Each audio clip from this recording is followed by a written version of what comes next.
Welcome to today's special episode of Raiders of the Lost podcast, talking Oscars, predictions, and award season with Debra Birnbaum, editor-in-chief of Gold Derby. Welcome to the show. Thank you so much for having me. Excited to be here. Thanks, Debra. Can you just give our audience like a quick rundown exactly of what Gold Derby is? I saw you guys on the carpet doing interviews where we were doing interviews at Apple TV's Pluribus. And I'm like, oh, Gold Derby, I know them. We have an episode coming up. What exactly is Gold Derby? So we aggregate awards predictions. So we look at everyone that's out there, everyone that's contending for all awards. We have 10,000 users who predict. We also have a team of editors, there are about 10 of us who predict.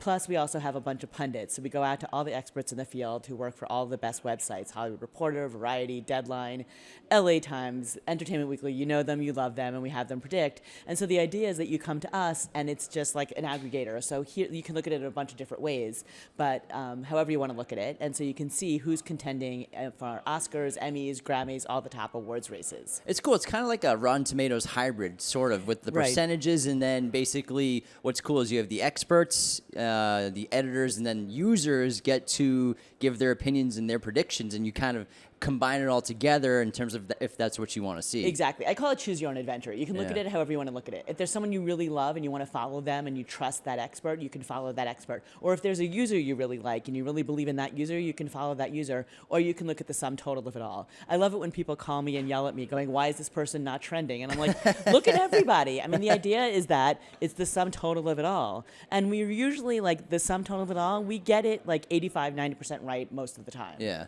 And so, okay, speaking of what's right, who do you think, in terms of the editors, experts, and users, who has the highest probability of getting it right? You're going to be shocked, but the answer is the users. All right. You know, the users usually beat the experts, and that's pretty shocking. But it's, I think what happens is like the users get really, really into it, and that's why. And I think and all due respect to the experts, and I count myself among them, and like I've been wrong, the experts have been wrong, but the users, can silence out all the noise. The experts are talking to the pundits, but the experts are talking to the publicists. They're out there at the events and all of that too. But the users are looking at the data. They're looking at what's happened in the past. They're looking at what's happening at the box office. They're looking at what's happening with the critic scores. And so they have sort of maybe a purer sense of what's happening, and they're able to predict. But there are some users out there that are really passionate and have a great track record. And that's what I love about the site. You can really see, you can go back into the leaderboards and you can do a deep dive into the history and see, who's been right most of the time. That's interesting. I mean, I remember a couple of years ago, there was a pretty easy prediction for Oscars, and I was at this Oscars TikTok party, and my brother and I both got everyone right in terms of they did the 8 awards for you to do a prediction and win a prize. It was a kind of easy year. Would you say that this upcoming Oscars, 2026, we got a lot of big movies, a lot of great auteur filmmakers coming out with films. Do you think this is an easy year for predictions? And I will never say it's an easy year. Look, when you have an Oppenheimer, it's going to be an easy year. You have a film that comes in, clearly, Christopher Nolan, big stars, big film. It's going to sweep all of the awards. This year is going to be tougher to call. And also, you've got new categories coming in this year. You've got Best Casting. So what is Best Casting going to be? It's not going to be the Best Ensemble Award, so it's going to be hard to predict. And then you always got the short categories. I think the short categories are the ones that always mess up everyone's predictions. But to go back to your question, I mean, I think, look, what I love about this year is that there's not one for sure frontrunner. Yes, there's one battle after another, but there's also Hamnet. We've got Wicked for Good that's opening this weekend. We haven't seen Avatar yet. So there are a lot of things all over the map, and there are bound to be surprises. There's always a spoiler. There's always an Andrea Riseborough that's going to come in and get a nomination that's going to... The rage of when she was nominated. Exactly. Didn't even win, just the nomination, the rage. She's such a great actor, too. Poor Andrea. She did nothing to deserve that. So that's what I love about this. Wouldn't it be boring if everything just came in? Like, you want a fun award show. You want surprises. You want the guests at the end of the night. So that's what I love about what we do. Yeah, and one battle after another. I keep saying if betting was legal in California, I would be throwing money on one battle after another for Best Picture for me, because I think that's going to be a clear frontrunner right now for favorites. It obviously is on the site as well. Right. But I haven't seen Hamnet yet. I'm very excited to check it out. Hamnet. It's beautiful. Can't wait. Yes. And then I'm got this feeling about Marty Supreme.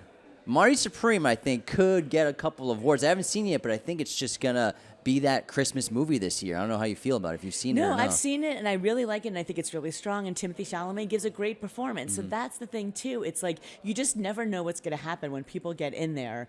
And we're talking about this in November. It's before Thanksgiving. Yeah. Voters are going to sit down. A lot of stuff is going to show up in the screening room and they're going to watch it with their families. And then you're going to see what people's state of mind is. I mean, would you ever predicted Everything Everywhere All at Once was going to come in and win? 7 Oscars, no way. No, who saw that one coming? Did you ever, did you think Coda was going to be the film that was going I to win? predicted Coda. All right, there you go. That's my claim to fame. No, take that one to the bank. So that's what makes it interesting. And I think Yeah. a lot has to do with so where's our frame of mind going to be in February and March when the Oscars roll around? So right now, yes, I agree with you. One Battle is such a fantastic film, and do I think that Paul Thomas Anderson is winning Best Director? Yes, absolutely. Finally. I know, yeah. finally. And I think what it comes down to, we always say it's the narrative. What's the story that you're telling? Sometimes you're not winning for the film, you're winning for the story. And I think Paul Thomas Anderson is definitely going to win, definitely, oh my God, I'm saying this, very likely going to win because it's going to be the Career Achievement Award. Sure, it's gonna yeah. Be like, Brad he Pitt, deserves Once it. Upon a Time in Hollywood. Martin Exactly. Scorsese, The Departed, finally. You're finally going to win. Diane Warren, you're going to get finally going to win that Oscar story. Yeah. And I think that's a good narrative for PTA. Does that get the film the Best Picture? That I can't tell you right now in November. What are your thoughts and feelings in terms of Oscar campaigns? And obviously, especially if you're an actor or director or like a singular person for an award that's very popular, you got to do a lot of schmoozing. You got to do the luncheons, the dinners, more luncheons, more dinners. You got to meet the press, these people, that people, and there's a lot. It's almost like being a politician. But then some people don't really go that route. Campaigning matters. You have to do it. I mean, I think, it's always so funny. Like my family doesn't understand what I do or how I do it. And I always say, and when I explain to them, I'm like, just think about it like a political campaign. It's the Sure. same thing. You have to show that you want it. Now, you can go too far and be too sweaty. And, certain actors like Bradley Cooper, was famously accused of that. And I understand that too. You have to show that you want it. And if you show that you're too school for school, you're not going to get it too. Like I've heard, you go to these events and, people want to take their photos with you or want to be seen with you and want to, shake your hand and want to tell them your story about how they were once on a set with you.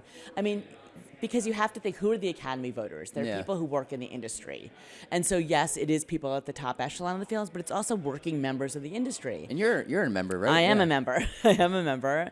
And so they want to show that, that it matters to them, that it means something to them. So you have to show that, I'm going to do it. I'm going to put in the work. Someone said that you're not just getting paid to make the movie, you're getting paid to campaign for the movie, too. Yeah. And so that's part of it. And so I understand why some actors feel like it's beneath them, but that's also part of it, too. You have to support the film. And it's not just campaigning for the award, but you also have to campaign to open the movie. And I think one of the stories we're seeing a lot this season, too, is movies disappointing at the box office. Yeah. And that's one of the things that's kind of taking a lot of things that are would-be contenders out of the conversation because someone said this the other day, no one wants to back a loser. And I think that's a really good point. It's like, if the film didn't perform at the box office, is it going to perform at the Oscars? And the answer to that is probably no. I mean, I would say there's still a movie that I don't think will get a single nomination at any award show, and it's one of my favorite of the year with Mickey 17, that everyone just forgot existed. It's a Bong Joon-ho movie. Robert Pattinson, amazing creativity. It's so original. Flopped so hard at the box office. Came out in March, of course, a while ago, so people forgot about it because of that. But still, it's a bummer. It's a disappointment where it's not in the zeitgeist, and I feel like you didn't have to worry about the zeitgeist as much 20 years ago with the Oscars, and even beyond that, past that, it was more about just how great the film was. But hype does add so much to the award shows these years. It really does matter. It is about that narrative. It is about telling the story. It is about wanting to be seen as successful. And timing really matters. You raise a really good point about March. March is a really tough time of year. And if you're going to bring a film back, you got to bring it back in a big way. And that's a lot about the Sinners story this year. And I think Sinners is one of those big box office triumphs that the Academy is going to want to see recognized. That obviously the studio is going to want to see recognized. And that was April release, right? Yeah, exactly. And so, it requires an investment. It's not cheap to campaign. Billboards aren't cheap. Flying talent around isn't cheap. Throwing on those events aren't cheap. But if you've got a big success story, you can get the film back of the conversation. There's a lot of Sinners events happening this weekend, for example, and the investment's going to pay off. That film is definitely going to be in the conversation. 100%. I mean, people knew as soon as it came out there was going to be a Best Picture nominee, and I would see it clearing with the sound stuff and especially the music. I mean, it's 2 Yes. nominations for Best Original Songs, which is huge. So I think high probability Sinners comes away with at least 2 or 3 Oscars for sure. Exactly, and you've got to think about Ryan's in the conversation for director, Michael B. Jordan for actor, and certainly Best Picture. Now, what's your subjectively, your favorite movie of the year? Hands down, it's Hamnet. Hamnet, yeah? I love Hamnet. I mean, and this is no disrespect to any of the other films. There's no disrespect. I know, at all, it's yeah. like, and I love them all. I loved the book when it came out. Mm-hmm. And normally, my feeling is I dread seeing the film version of a book because it's like, they're going to ruin the book. I want to keep them separate. And I just remember walking in going, sure, fine, whatever. And I happened to be at the Telluride screening when it, and I just...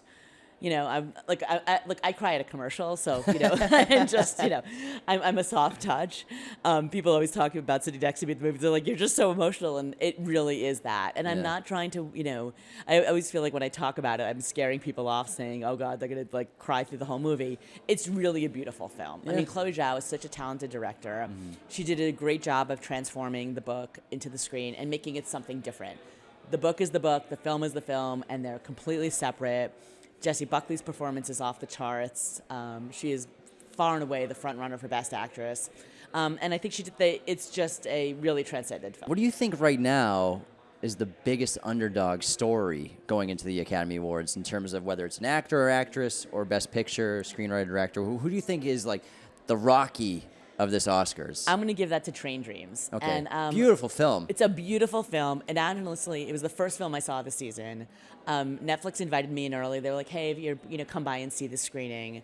And if you think about Netflix's slate this year, it's stacked. Yeah. They've got a Guillermo del Toro, they had an Edward Berger, they had a Noah Baumbach, they had a Catherine Bigelow film, and then by the way, we've got this Clint Bentley film starring Joel Edgerton. Come by and see it. So it's just it's the little engine that could. Pardon the Train Dreams pun. And it's just a beautiful, beautiful film. And I would love nothing more to see a film like that break through and get recognized because it's so quiet, but it's beautiful and it's about something. And Joel gives a great performance. And I think if it could break through and make it into the top 10, if Joel could get nominated, it's really just a recognition of the noisiest. It's not about the noisiest film. It's not about the splashiest film. It's not about all the visual effects and the big budget. It's just about beautiful filmmaking. Yeah, I mean, I could see Train Dreams getting nominations for cinematography. For sure. Joel for sure.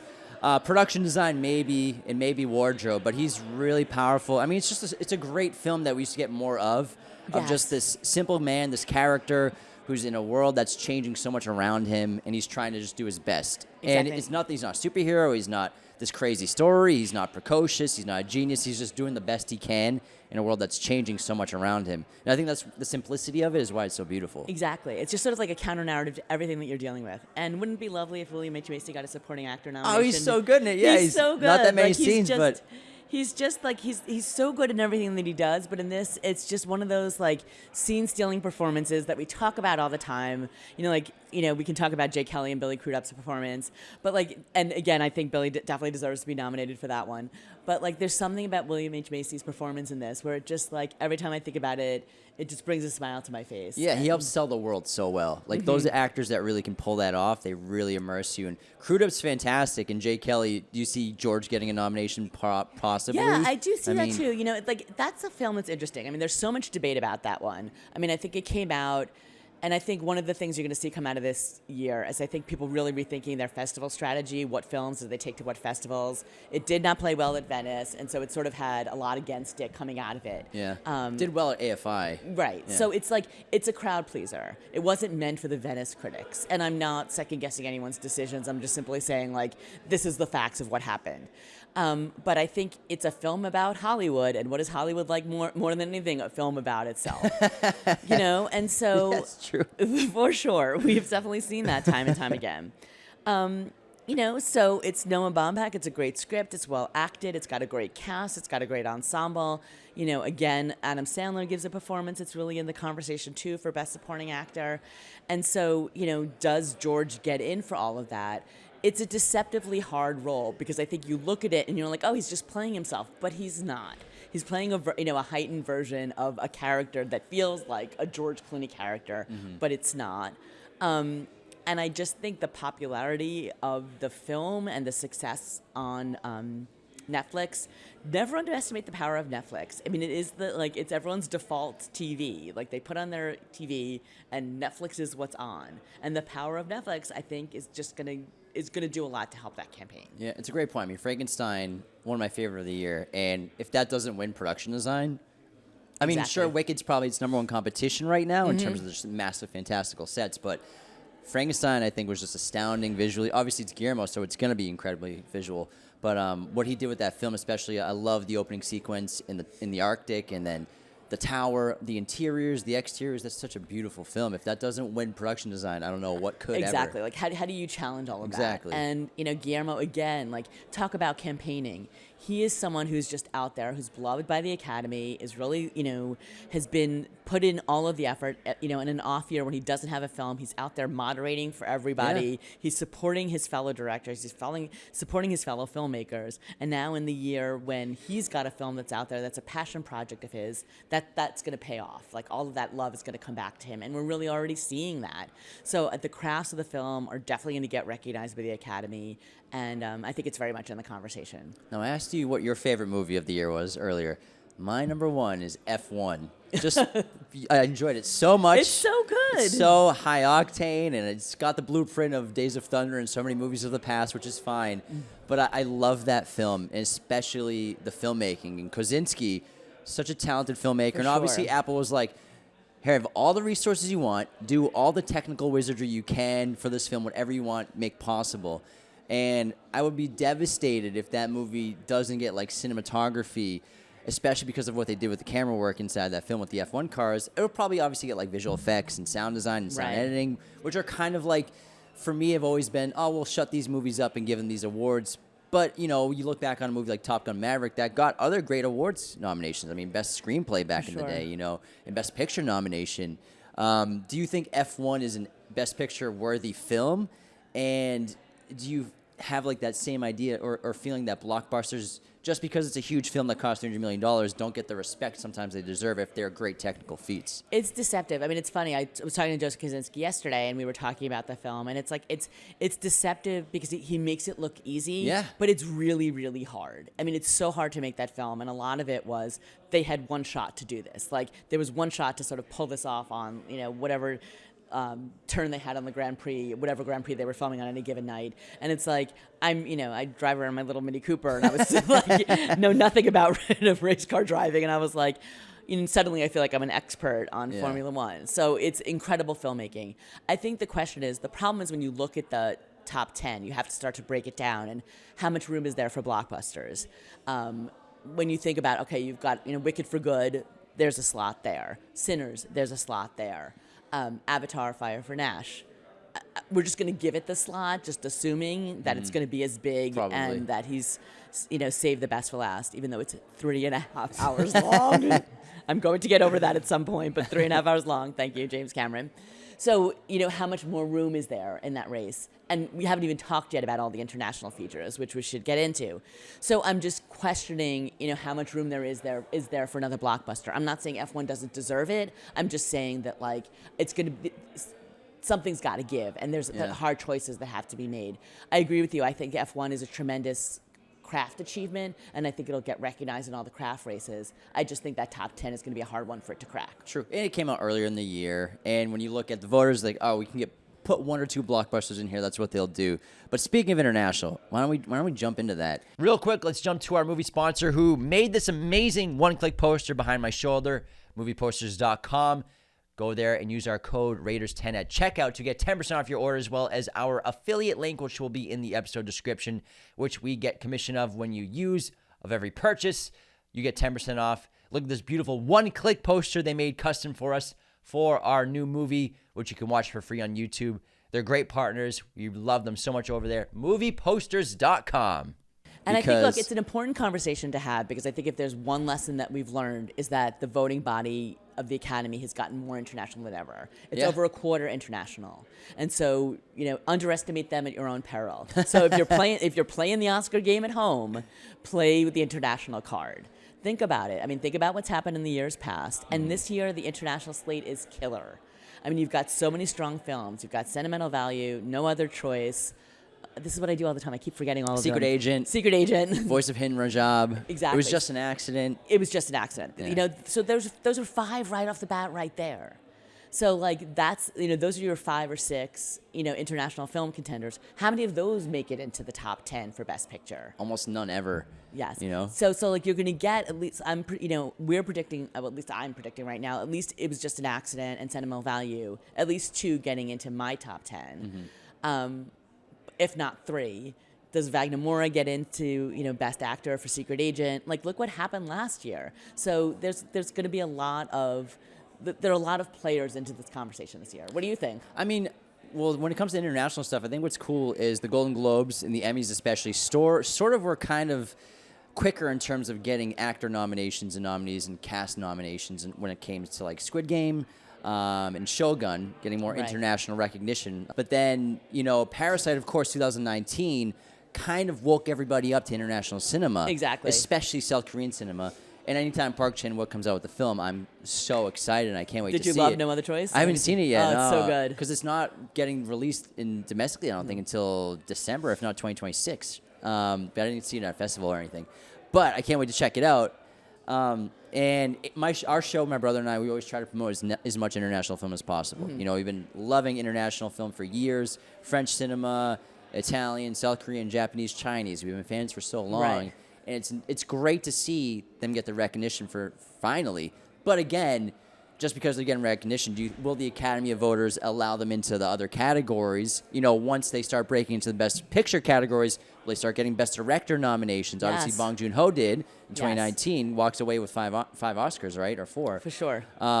So will the Academy be willing to let that happen? I think they are, and I mean, I think you kind of can't stop it from happening. Yeah. And I think you certainly have to look at some of those directors getting into the Best Director race. You have to think like Jafar Panahi is going to get in for It Was Just an Accident. You have to think Joachim Trier is going to get in for Sentimental Value. I mean, so that pushes a lot of people like John M. Chu for Wicked for Good. Like, is he going to get in? It's a monumental achievement doing those 2 Wicked films, but if you think about the power of the international vote, you can't discount it when you think about a quarter. That's a huge amount of the voting body. Yeah, but also, the issue with some Academy voters that aren't even watching all the movies, too. So will they watch the international films? Well, now they have to say that they did. Yeah, but new rules. There are loopholes, aren't there? Yeah. Yes. So what are the rules now for as an The Academy new rule voter? is that you have to say that you vote. And again, like it's always the honor system, but you Yeah. have to say that you actually watched the films this year when you vote. And in terms of watch the films, do you have to watch everything that's... You have to, when they're nominated, you have to say that you've watched them before you vote for them. And then who decides the nominations? So the nominations are decided within each branch. So the directors branch, like directors vote for directors, casting directors vote for the casting directors, actors vote for actors. Mm-hmm. So within each branch, the voting body decides within each branch. But when it gets to, once the nominations are set, the entire voting body votes for the larger, the entire Academy votes for every category at that point. And then you go, what, like 1, 2, 3, 4, like a number system of your top Yeah, choice? then it gets to the preferential ballot, which like makes my hair gray. So what's the process? What's the dates in terms of like the deadline? When do you receive your ballot to vote, and what's the deadline? That I don't have in front of me right now, and I will look it up. But it's like, it's going to be, like definitely in February and March. Mm-hmm. So you've got time to watch everything, and that's why they put it on the screening room early right now. And so a lot of what the voters really, what the studios really want, is for people to watch things in the theater and really to watch things with an audience because it makes a big difference. Mm-hmm. And that's why they do all the screenings right now. Because they really, it does make a difference. Like when you're sitting in an audience and people that are laughing, going, "Oh, we have permission to laugh at this. Like this is funny." It makes you feel different. Yeah. But I think there, as an Academy member, you have access to something called the screening room, and so is that at the Academy Museum? No, but that's an app. Okay. So like, it's actually like it's so funny because as both an Academy member and a critic, I have every app known to mankind, like every screening app, and the one that it literally is the best is the Academy screening. Really? It is like on my Apple TV, it's on my big TV at home, and it's the one that works all the time. But it's only exclusive to voters? It's exclusive to voters. Yeah. But like I'm telling you, like even with the 2-factor authentication, like with the phone and confirming and all of that, it is amazing. It never glitches out. Oh, it's like, nice. God bless you, Academy. Thank you. I would like every other studio to please take note. So like I can watch every movie on my big TV at home And so what all the studios do is they basically, by Thanksgiving, some wait till Christmas, but certainly by the holidays, most things are in the screening rooms because they know voters will want to watch it at home with their families. So my point is that they want to get it out there and get it to as many of the wide voting bodies as possible. Also because by early December, Critics' Choice and Golden Globes will have announced their nominations. So the field starts to thin a little bit. You start to get a sense of these are the things that people are really responding to. Right now, the only voting body that's weighed in are the Gotham Awards, and that's chosen by 5 critics in any one given category. So right now, it's just such a vast playing field. You can name any film, and I could be like, sure, it's a contender. Sure, that sounds right. But by early December, we'll have a better sense of this is what the critics are really responding to. This is what the voters are responding to. This is what we're starting to break through. We'll have a lot of precursors. And do you think the Golden Globes and BAFTAs have a huge influence on how the Academy votes and the voters vote? Golden Globes somewhat, Critics' Choice somewhat. BAFTAs this year is after Oscar nominations, so BAFTA's kind of out of the conversation. The BAFTA nominations are a week after. But what's interesting about them is they have casting. They've been doing casting forever. Exactly. You know what I mean? So you would think, and especially given the international impact, you would think you would want to be in the conversation, but they come out after the Oscar nomination, so they sort of took themselves off the table. Mm-hmm. I always joke, can we get everyone in the room? Can we can we create a little piece? Do a little United Nations of critics and voting bodies. Can we all align on our dates and then just decide this is how we're going to do it and make the journalists' lives so much better? But I'm working on it. You're working on it. You're going to pioneer that. You should. I'm going to pioneer it because it would be really helpful. Because I do think I'm not trying to encourage groupthink. I'm just trying to encourage a sort of seamless transition from one to the next and impact. Because look, the idea is as I was saying to you, with directors voting on directors, the assumption is what happens in the directors branch of the Academy is going to reflect what the Directors Guild is doing. What happens in the Writers Guild is going to reflect what the Writers branch does with the writers, with the writers at the Academy. So you want that beat. You don't, but of course you also want the surprise. You want you do want the plot twist. You don't want everything to feel so predictable. But it would be nice to kind of have nice transitions between all the two.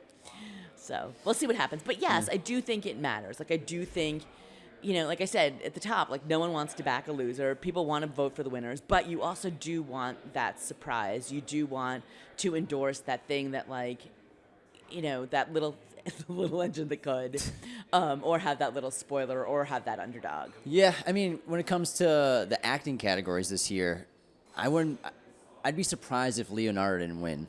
And, it's a guy who should probably have 3 trophies already. And obviously it took so much work to get the Revenant for him to finally win an award. Right. He's sort of he's like Scorsese. Scorsese makes movies for 4 decades, doesn't win till The Departed in the 2000s. And people kind of forget how many movies he had to make to get there. Leo's in kind of a similar spot, but he's already won. I could definitely see him winning for Warm Battle, though. It's one of my favorite performances he's ever done. I know. It's a really great performance, and I think he really knocks it out of the park. And I think that's what comes down to the conversation is, are you rewarding the performance or you're rewarding the career? Yeah. Timothy Chalamet gives a great performance in Marty Supreme, and I know a lot of people have picked him to win. But I think there's also a counter-narrative, is he too young? Has he earned it yet? Is he too young to have gotten this? And and then in a competitive year, too. It really it also depends who are you up against? Does he deserve that Oscar yet? And then it's funny because, and I feel this is sort of a sexist argument, and I'm saying this as a woman, that argument doesn't exist in the women's race. Mikey Madison got it for Honora, and no one was oh, she's too young for it. So women always get it for the ingenue role, and I'm why are we not having that conversation on the male side of the equation? So I don't know why there's a double standard in that one, but I agree with you. I do think it's between Leo and Timothy, but we'll see what happens. There's a huge surge for Ethan Hawke right now. I don't know if you've seen Blue Moon. Not yet, but I can't wait It's a great performance. And, look, there's a huge divide between TV and film, so I'm not conflating the two at all. But he's so great in The Lowdown. So I just think that Ethan is having a moment right now where he's really resonant in pop culture between The Lowdown and Blue Moon. He's someone... I'm dating myself, but I grew up with so I feel oh, he's great. I mean, the Before franchise are iconic. Exactly, you know what I mean? Exactly. From the Training Before, so Day. he's been around forever. Yeah. He's put in his work. He's earned this, and I think it's such a great performance. And he's playing a character that everyone knows the story of, and does such a great job with embodying him. So I think there's, speaking of a narrative, there's a great narrative there, and there's a great story to tell for Ethan's performance. Yeah. So when it comes to voters, though, so let's say you have someone like Sean Penn now, a guy who's won 2 Oscars, one of the best of all time, high probability to win Best Supporting Actor. Do you think some voters are less likely to vote for people if they have multiple awards now these days? I know. I mean, that's a really good question. Like, what's in someone's head when they go to vote for someone? Are they thinking like, that guy's got too many Oscars, he doesn't deserve it? Yeah. Or is it the performance you walked out of that film thinking about? Like, I walked out of One Battle going, Sean Penn, within 20 minutes, I'm like, he's gonna win. Yeah, you can't you can't not think about Sean Penn in that film. Yeah. Everything about it. Everything about his performance, like the way that he walked, the way he held himself, that haircut, I just, it's perfect. Yeah. Perfect, spot on. I think it's his to lose. I really do. So I think it's his moment, and so I do think it's what is that thing that you walked out of the film thinking about. The other thing I would say about this year too is, because, to go back to what you were saying at the top, there are so many films out there. How many films are people actually going to be able to watch? It's my job to watch movies. I know, everyone feels really bad for me right now. Everyone feels really bad for you. So I have to watch everything. Actors and other members of the Academy, people who are working, members of the entertainment industry, they have jobs to do. They can't, watch 30 movies. Yeah. So they're going to watch One Battle. They're going to watch Hamnet. They're going to watch Sinners. They're going to watch Weapons and Wicked. How many more movies can they watch? So are they going to watch things for one performance? So I worry about the smaller films breaking through, where there's just a one performance category. Are they going to be able to get attention for that? So I think you're going to see a lot of nominations and multiple nominations from the same film, like a One Battle, where I think you may see 2 supporting actresses get in, just because it's such a big film. It's going to take a lot of performances along with it. Sure. And not that they're not deserved. They are absolutely deserved. And nothing would make me happier. Yeah, I mean, that's kind of like a cultural thing where the top 1% make all the music, they make all the movies. Right. So, I mean, now it's sort of because they maintain so much conversation about them in the zeitgeist with social media, now it's tougher for smaller independent films to break through and get attention these days, especially with One Battle, such a crazy stacked cast, and Leo, PTA. Everyone's so phenomenal in that movie. Right, and then back to the point of you want to back the winner. Everyone's gonna be like, yes, I saw One Battle and I loved it, and now I voted for the thing that won. Yeah, and then next year we'll have The Odyssey coming out for 2027 Oscars, and next year's gonna be a stacked year too. I can't wait for that film. Did you see the new images? Yeah, the they're other stunning. day? Yeah. Oh my God, I cannot wait. No one knows how to make a movie like Christopher Nolan. It's just don't, again, never bet against him. And you could have for a while because he never won Best Director till Oppenheimer. But he really changed that narrative. He did. With The Dark Knight. Now 10 Oscar nominations for Best Picture. Exactly. Yeah. So, we'll see what happens. I think, look, it's so interesting to go back at the top of the year and think about the films that we were talking about and see what we were excited about and see what we're talking about now. We're spoiled for choice. We've got so many contenders. We haven't even talked about Begonia and... I know. That's I think the best movie of the year. F1's my favorite. I think Begonia, amazing. Screenplay? Right. How's that not Emma win Best Stone, Screenplay? Jesse Plemons, think about those performances. The woman shaved her head. What does she have to do to get a nomination? She does have 2 trophies, though. She does. Yeah. So is she so that's a good thing. The To go back to your question, a voter's going to give her a third. Yeah. Especially in her age. She's under 40. Right. You know what I mean? Are we ready to set that precedent It's a lot of Academy Awards, all deserved. She's so talented. And Begonia might be her best performance. Right. It's really incredible what she does in that film. That blew my hair back, that movie, especially because, you go into it, you're debating with yourself, is she going to be an alien or is she not going to be an alien the whole time? And, spoiler warning getting into this, but, by the time she left the ambulance in the 3rd act, I was freaking out. I was so ecstatic. It was such a satisfying film. So satisfying. So well done. And I just think about Jesse Plemons' performance. Amazing. How is, he's to me one of the top 5 performances of the year too. So I don't know. I think he's my number 1. My top 5 keeps becoming my top 10. It's very elastic. Yeah. So he doesn't really have much traction behind him in terms of the odds right now, right? Jesse Plemons? Only because I think it's so stacked. That's the problem. It's once you start thinking about would he be supporting or he'd be lead? He's lead. He's lead. So he's 7th on Gold Derby right now at 21%, which is not super high. But when I left the theater watching Jesse Plemons, I said, give that man an Oscar right now. It's Right. my favorite performance of the year. It's absolutely incredible what he did. He's so talented. Yeah. Finally needs his flowers, but it doesn't seem like it's his Like, year. is this going to be the year? I mean, because unfortunately what it comes down to is, like, you know, what's the competitive climate like? Yeah, and like you said, it didn't make a ton of money at the box office, so not a lot of people saw it, and not a lot of people will watch it. I'm sure some Academy voters will be like, definitely watched it, but didn't, you know? Exactly. It's too So, bad. what's your underdog pick of the year? My underdog pick, well, I think I would go Jesse Plemons, but I'm going, I got this feeling about Marty Supreme. Yeah. I haven't even seen it yet, but I think I'm just so excited about it. It might just be biased because I'm a huge Timothy fan. But I think that Josh Safdie, you know, directing separately from his brother, and Benny obviously making The Smashing Machine, I think Josh is going to really stand out as a director with this movie, as a solo director. So I could definitely see him maybe not winning, but getting an Oscar for Best Directing nominee, which I don't know if he's on the top 5 for right now for Best I Directors. think he's just outside of it. I Just was outside. studying So, this morning. but I mean, if Jesse Plemons won Best Actor, I would freak out. But I would like to see No Other Choice win Best International Feature. I think that would be an underdog for me to win too. I know, and I love. I mean, again, like, you know, me and my weepies. I love sentimental value. It's my, you know, but I love it was just an accident too. I mean, it's going to be interesting to see what happens to international feature because, like I said, it's just stacked this year. And the Jafar Panahi story is so great about how he made this film underground and he didn't even like put it on the internet so no one could. The government wasn't going to be aware that he was making it.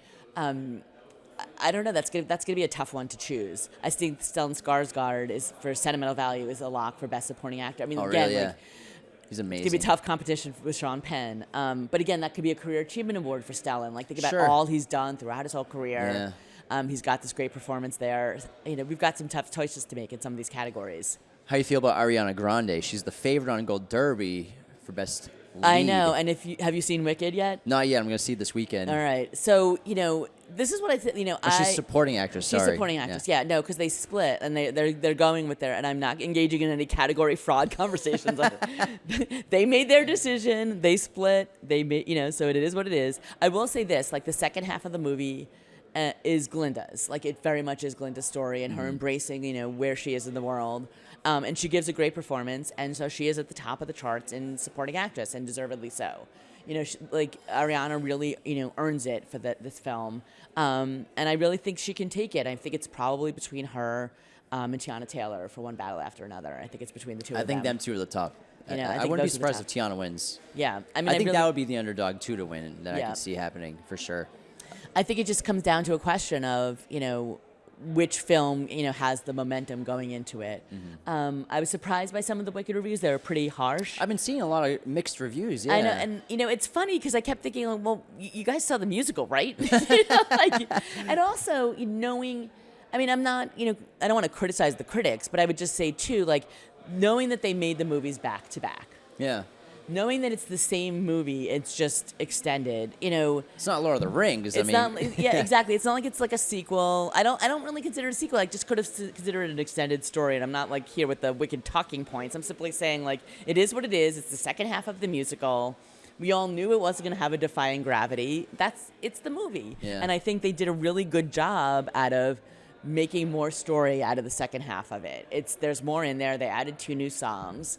And I think the box office is going to blow everyone away. I think that's what's just gonna 30 happen. million in its previews. Insane. And I mean, you could argue that because the first one was so successful, and successful movies get a magnifying glass put over them. I mean, Right. F1's been criticized one of the most criticized movies I've seen this year, which is so odd because the movie was a huge hit, and I hate the term. It kept getting called a dad movie all year. I kept seeing that online, reviewers, critics, oh, it's a good dad movie. Like, it's such a disrespect to, like you said, the technical achievements that Right. took the logistics of that movie alone.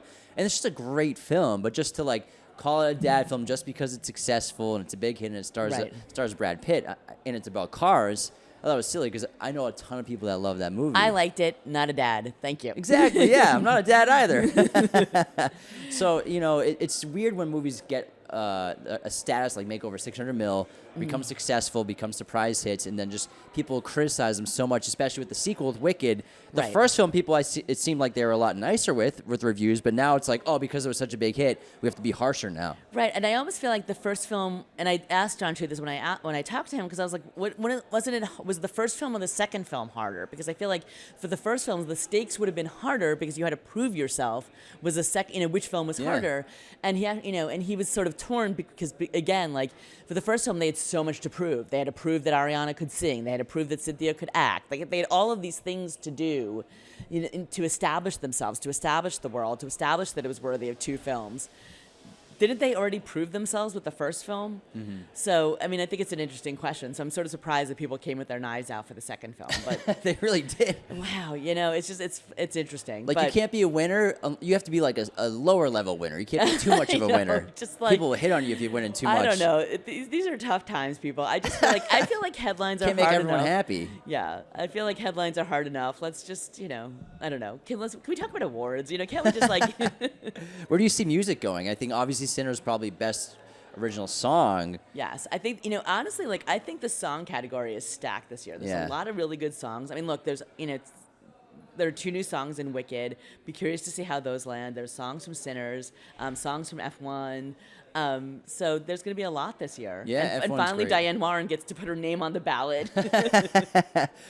Frankenstein, I could see getting an original score nomination at least, but I could see Johnny Greenwood with One Battle After Another. Mm-hmm. I could see him winning an Oscar. So I think there's a lot of like really strong contenders this year. And again, like, one film that we didn't talk about a lot, I only mentioned it with Netflix's latest House of Dynamite.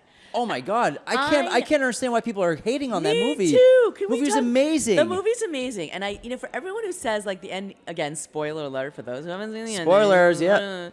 What did you need to see the bombs drop? Exactly. That's why I try to tell people. I'm like, how many times have you seen a movie with you've seen it? We've seen the mushroom cloud. Yeah. We've seen the thing drop. Like, can't you just imagine that? Like, the point of the movie was the debate about it, the discussion about it. Like, I didn't need to see it to understand what happened. Like, I know it in my mind's eye.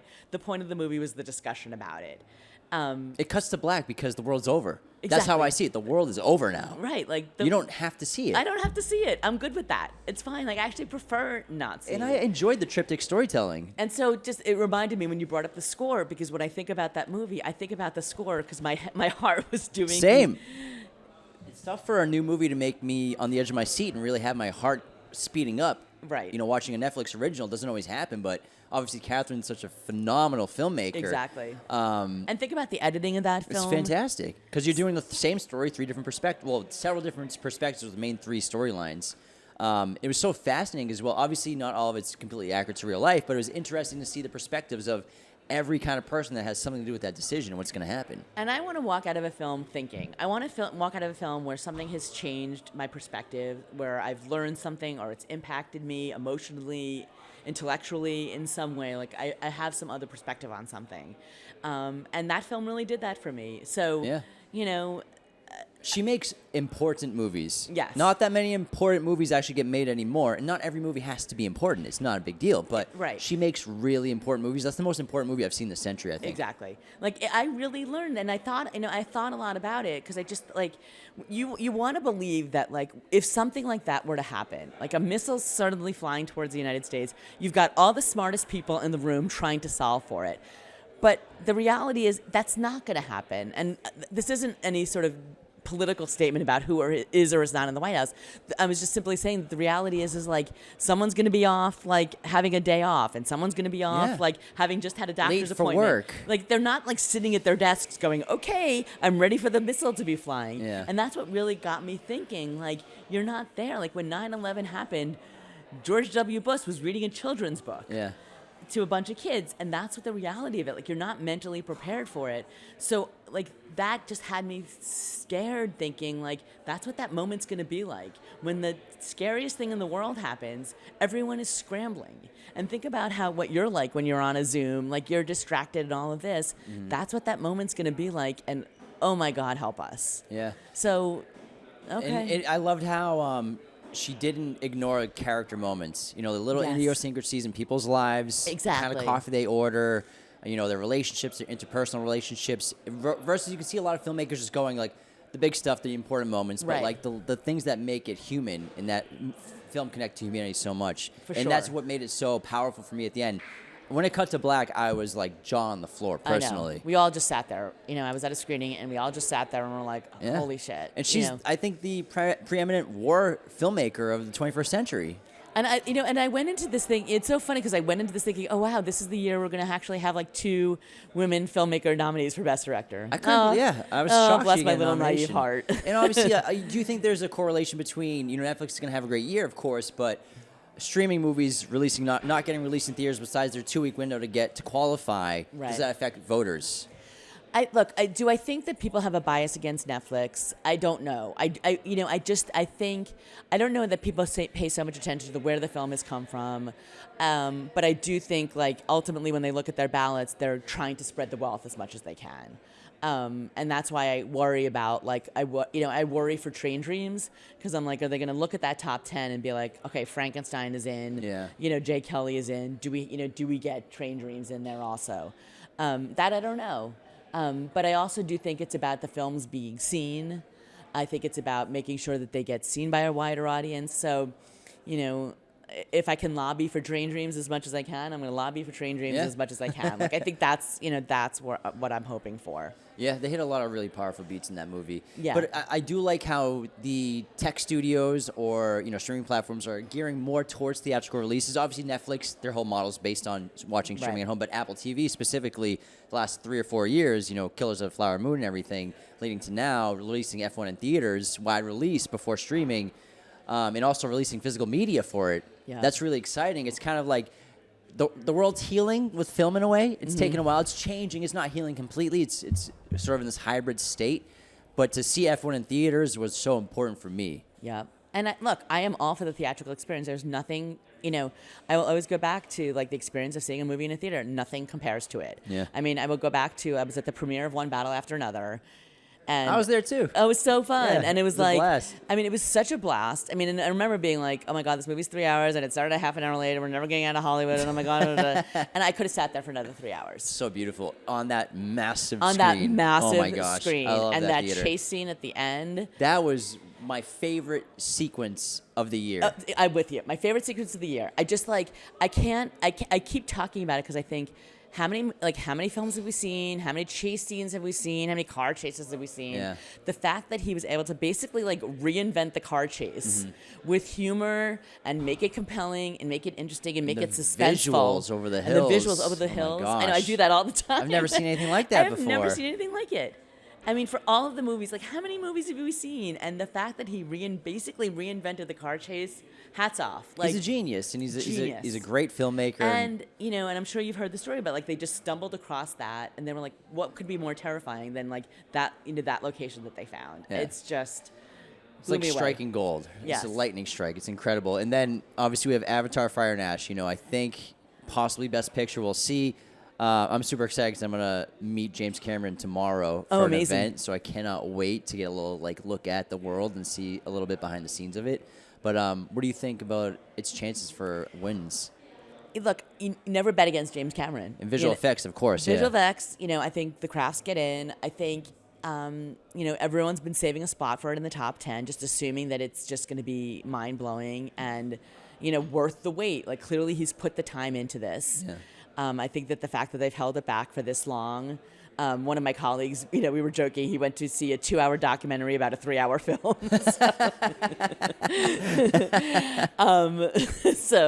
But he said the footage he saw looked amazing. Yeah. So we will see. Do you think Amy Madigan has a shot at anything? Obviously, she plays Gladys in Weapons. Do you think the voters will remember how much they enjoyed that movie? Will it have a nominee? I think, it's hard, because again, horror film, there's, the long-standing argument that there's prejudice against horror in that category.